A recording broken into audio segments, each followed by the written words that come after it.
A thin fog clung to the ground as Melanie and James arrived at the 7-Eleven for their graveyard shift. The neon lights flickered ominously, casting eerie shadows on the deserted parking lot. Melanie, a petite woman with fiery red hair, shivered slightly despite the mild temperature. She hated these shifts, but the extra pay was hard to pass up. James, tall and lanky with a mop of unruly brown hair, seemed less perturbed, though he often joked about the oddball customers that frequented the store at night. "Ready for another thrilling night?" James asked with a grin as he unlocked the door. Melanie rolled her eyes. Just another night in paradise. The store's fluorescent lights buzzed overhead, making Melanie's skin crawl. As they settled into their routine, the first few hours passed uneventfully. A few regulars came and went, their faces tired and eyes glazed. Around 2 a.m., the bell above the door chimed. Melanie glanced up from the counter to see a man in a dark hoodie walk in. His face was obscured by the hood, and he moved with an unnerving, almost robotic precision. Melanie's stomach tightened. "Can I help you?" she asked, forcing a polite smile. The man said nothing, drifting through the aisles with a predatory grace. James, busy restocking shelves, caught Melanie's eye and shrugged. They had seen their fair share of strange customers, but something about this one felt different. After a few minutes, the man approached the counter with a single bottle of water. Melanie rang him up quickly, eager to get him out of the store. As she handed him his change, his cold fingers brushed hers, sending a chill down her spine. "Have a good night," he murmured, his voice low and hollow. Melanie watched him leave, a sense of dread settling over her. "Did you see his eyes?" she whispered to James. James frowned. "No." "Why?" "They were empty, like there was nothing there." James chuckled nervously. "You're letting this place get to you. Probably just some weirdo."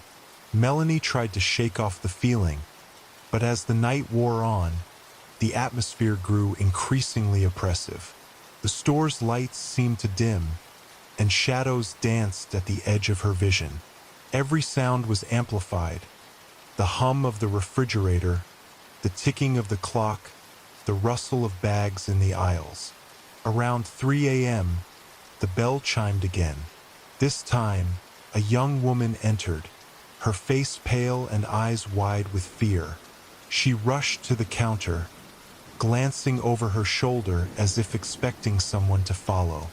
"Help me," she pleaded, her voice trembling.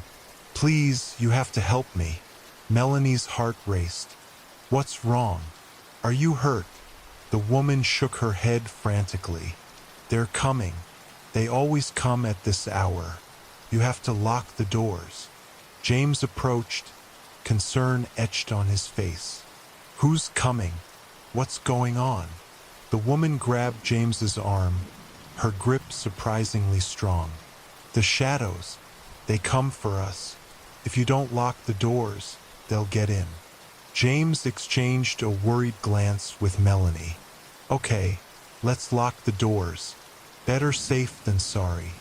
As they secured the doors, the woman seemed to relax slightly, though her eyes still darted nervously around the store. "What's your name?" Melanie asked gently. "Elena," the woman replied, her voice barely above a whisper. "You have to be careful. They can sense fear." Melanie's skin prickled. "Who are they?" Elena took a deep breath. "The shadow people. They come out at night, especially around 3 a.m. They feed on fear, on the essence of our souls." James raised an eyebrow. "Shadow people? Seriously?" Elena nodded fervently. "I've seen them. They look like us, but their eyes, they're empty. They wear human faces like masks." Melanie's thoughts drifted back to the man in the hoodie. I think I saw one earlier tonight. Elena's face paled further. Then they're already here. You have to stay in the light. They can't stand the light. A loud thud echoed from the back of the store, causing all three to jump. James grabbed a flashlight from under the counter and handed another to Melanie. Stay here with Elena. I'll check it out, he said, his voice steady but eyes betraying his fear. Melanie watched James disappear into the back, her heart pounding. She turned to Elena, who was clutching her arms tightly. How did you get away from them? Melanie asked. Elena's gaze grew distant. I don't know. I just ran. They almost caught me, but I managed to get to a place with light. They hate the light. Another thud echoed, followed by the sound of shuffling feet. Melanie tightened her grip on the flashlight. The minutes dragged by, each one feeling like an eternity. Finally, James returned, his face pale. There's no one back there, but I found this. He held up a tattered piece of cloth, black as night and frayed at the edges. It seemed to absorb the light around it. Elena's eyes widened in horror. That's theirs. It's a piece of their world. If they left it here, they're coming back. The store's lights flickered, and a low hum filled the air. Melanie's fear spiked, her mind racing for a solution. We need more light, she said urgently. Let's turn on all the flashlights, lanterns, anything we have. They scoured the store, gathering every light source they could find. Flashlights, lanterns, even the display lights from the shelves were turned on, casting long shadows that twisted and writhed like living things. The humming grew louder, a vibration that rattled their bones. Shadows began to gather at the edges of the light, creeping closer with each passing second. Stay in the light, Elena repeated, her voice a mantra against the growing darkness. The shadows surged forward, their forms indistinct but menacing. Eyes without emotion stared from the darkness, and cold whispers filled the air. James swung his flashlight wildly, the beam slicing through the dark but barely holding the shadows at bay. Melanie clung to her lantern, her knuckles white with fear. Suddenly, one of the lights flickered and went out. A shadow darted forward, reaching for Elena. She screamed, stumbling back into the safety of the remaining light. We can't keep this up, James shouted, his voice shaking. What do we do? Melanie's mind raced. We have to make a run for it. Get to the car. Stay in the light outside. Elena nodded. It's our only chance. They moved as one, a tight-knit group pushing through the door and into the foggy night.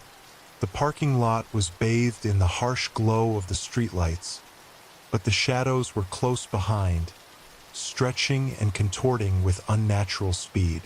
They reached the car, Melanie fumbling with the keys. As the engine roared to life, the shadows surged forward, their whispers a cacophony of despair. Go, go, go! James yelled. The car sped off, the shadows receding in the rearview mirror. The store and its oppressive darkness faded into the distance, replaced by the dawn's first light. Breathless and shaken, they drove in silence, the reality of what they had escaped settling over them like a heavy shroud. What were those things? James finally asked, breaking the silence. Elena stared out the window, her eyes haunted. I don't know, but they're real, and they won't stop coming. Melanie glanced at the rising sun, a small comfort against the night they had endured.